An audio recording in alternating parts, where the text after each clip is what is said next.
মিনিটের আবেগ মাগো 5 মিনিটের মন কে তুমি মা দেখতে দিলা না এই পৃথিবীর মুখ জোর করে আসিনি ক তোর শরীরে আমি দিতে নাকি সন্তান হয় মায়ের কাছে দামি তবে কেন সুখের ভুলে আমায় পেটে নিলা সুখের শেষে কেটে ছিঁড়ে আমায় ফেলে দিলা একদিন তুমি আমার কাছে আসবে ঠিকই মাগো কি বলবে আল্লাহর কাছে জমা করে রাখো আমি তো বেঁচে গেল মান নইলে লোকে বলতো মরে অবৈধ সন্তান একটু অবৈধ সুখ পেতে মা আমায় পেটে নিলে কলঙ্কের ভয়ে তুমি আমায় ছুঁড়ে ফেলে দিলে তোমার মাও করতো যদি তোমার সাথে এমন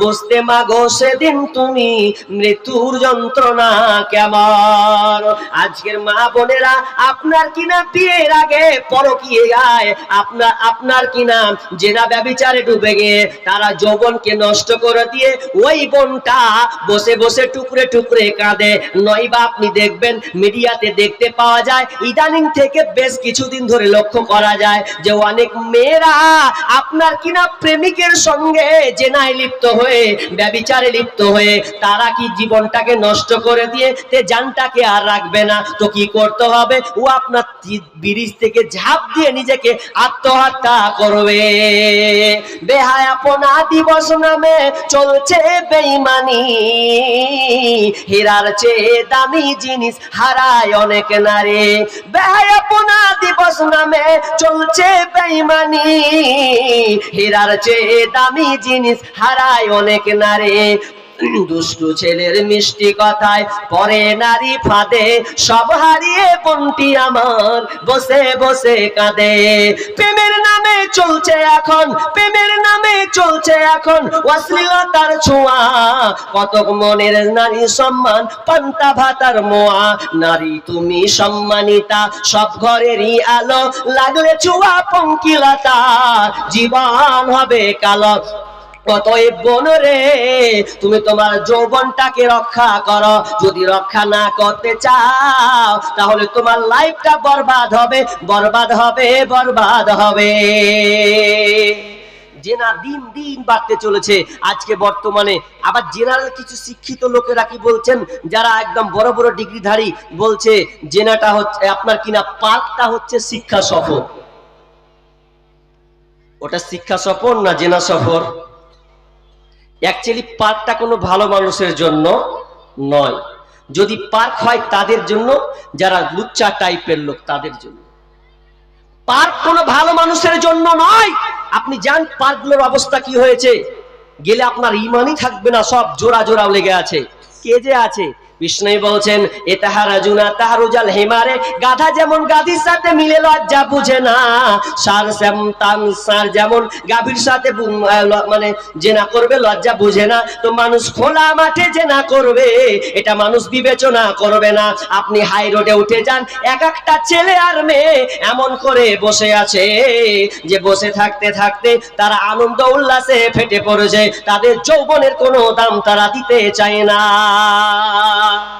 আমাদের ডিএন কলেজে বসে আছি এক জায়গাতে মানে औरंगाबाद তো বসে আছি চা খাবো তো চা খাওয়ার জন্য বসে আছি তো সব ছেলে মেয়েকে বরখা পরে আছে কে মুখ খোলা আছে আজকাল তো বরখার ফ্যাশন বরখা তো আর আল্লাহর জন্য পরে না ওই প্রেমিকের জন্যই বরখা পরে কথা বুঝেননি মনে হয় আমাদের পাশে জঙ্গিপুর ওই জঙ্গিপুরে সব বরখা পরে পরে ঢুকছে আমি বলছি কে কোন খালা এটি সবটি বরখা পরে পরে ঘুরছে কেন যাতে আমাকে চিনতে না পারে কে চিনবে শুধু আমার প্রেমিক যে আমার জান সেই চিনবে বাকি আর কেউ চিনবে না তো এই রকম হালাত এখন আল্লাহর জন্য বরখা পরে নাই বেশিরভাগ পর্দা এই বরখা পড়ছে কেন সে নিজেকে ঢাকবে যাতে কেউ জানতে না পারে আর সে একটা কৌশল সে জেনা রাস্তা খোঁজার জন্য আজকে বরখার সে ইউজ করছে ব্যবহার করছে কথা ঠিক না ভুল 100% ঠিক আপনি ঠিক না বললেও ঠিক যেটা বলেছি ঠিক 100% ঠিক তো আমি বসে আছি পাশে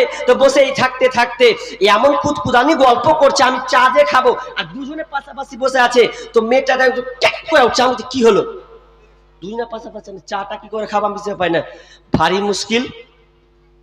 এই রকম দৃশ্য যদি এখন হয়, আর হবে না কেন? তো বাপ বলছে, বেটাকে বলছে তুই বিয়ে করবি না? তোর বিয়ে ঠিক করে নিয়েছি। বিয়ে ঠিক করেছি আব্বা? হ্যাঁ বিয়ে ঠিক করেছি। তো বিয়ে যে ঠিক করেছো, তো আমি 3 বছর থেকে ঠিক করে রেখেছি, হয় না? আর তুমি তাড়াতাড়ি আমার বিয়ে ঠিক করলি না? তোর বিয়ে ঠিক করে নিয়েছি। বিয়ে হবে? হ্যাঁ বিয়ে হবে। এখন বিয়ে হয়ে গেছে, বাসর ঘর, বিয়ে ঢুকবে, স্বামী স্ত্রী দুজনে ঢুকে গেছে। তো ছেলেটা কি করেছেন জানেন? যখন স্বামী স্ত্রী চলে গেছে এক জায়গাতে, তো যাওয়ার পর ও আর চুপচাপ নেই, মন তো ওনার খারাপ। আর কি বলছে? আমি ঠকি নাই রে, গান শুরু করছে। স্ত্রী বলছে কি ব্যাপার, তুই ঠকিস না করছি। এখন তো বাসর ঘর, দুই কাজ সুন্নাত করবি, মাথায় হাত দিয়ে চুল দেখে দোয়া বলবি, তা আরো গল্প আলোচনা করব।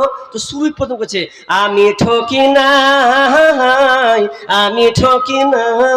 রে, ও তুমি আমার 9 নম্বর বিবি রে।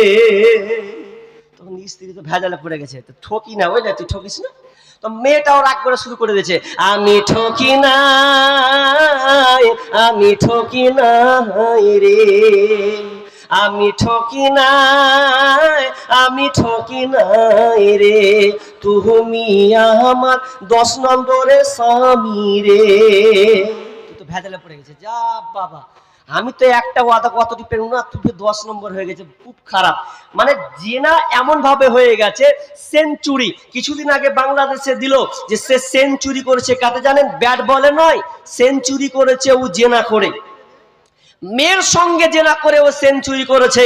আজকে জেনা ব্যভিচার এমন করে বিস্তার লাভ করেছে, বাড়ি রাস্তাঘাট থেকে শুরু করে আপনি যেখানে যাবেন কোনো পথঘাট নাই। কেন? তার মূল কারণ হচ্ছে মোবাইল। এই ব্যভিচার, জেনা ব্যভিচার, তার মূল কারণ হচ্ছে এই মোবাইল। আপনার মেয়েকে আপনি মাধ্যমিক পাস হওয়ার পরেই আপনি মোবাইল ধরিয়ে দিয়েছেন, তার মানে জানবেন আপনার খাতরা আছে, আপনার বিপদ আছে, ও আপনার সংসারে আগুন লাগাবে। যখন আপনি মোবাইল ধরিয়ে দিয়েছেন, খবরদার, মোবাইল আপনার ছেলেকে দিয়েন না, মোবাইল আপনার মেয়েকে দিয়েন না। ভারত পশ্চিম বাংলার সরকার তো আমাদেরকে মোবাইল দিয়েছে। কিসের জন্য মোবাইল দিয়েছে? তো মোবাইল দেওয়া এই জন্য দিয়েছে, যে মোবাইল এই জন্য দেওয়া হয়েছে যে তারা অনলাইন ক্লাস করবে। ঘোড়ার ডিমের কথা বলো তুমি, অনলাইন ক্লাস করবে না অনলাইন প্রেম করবে, তার জন্য মোবাইলটা দিয়েছো। ভাবার দরকার আছে। মোবাইল এসে আজকে কত রসাতলে গেল ঠিক নাই। একটা মেয়ে 3000 দূরে আছে, আর একটা ছেলে 3000 কিলোমিটার দূরে আছে। এক অপরকে তারা রাত্রে নির্জনে বিছানায় শুয়ে এক অপরকে দেখা দেখি করছে। এখন আর পার্কে যাওয়া লাগে না।